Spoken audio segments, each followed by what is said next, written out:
నీయందు అన్యజనులందరూ ఆశీర్వాదింపబడుదురు. గలతీయులకు రాసిన పత్రిక 3వ అధ్యాయము 8వ వచనము. Praise the Lord. లోకమును విడచి వెళ్ళవలెనుగా, లోకమును విడచి వెళ్ళవలెనుగా, సర్వామిచ్చటనే విడువవలెన్ విడువవలెన్.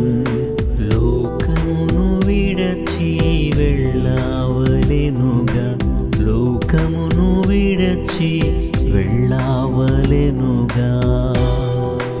యాత్రికులము ఈ దుష్టాలోకములో, పాడు లోకములో మనకేది లేదు.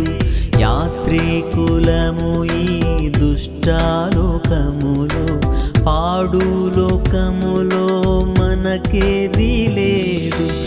ఏ విషయమందైనా గర్వించలేము, ఏ విషయమందైనా గర్వించలేము, గర్వించలేము. జాగ్రత్తగానే నడుచుకొనేదము, జాగ్రత్తగానే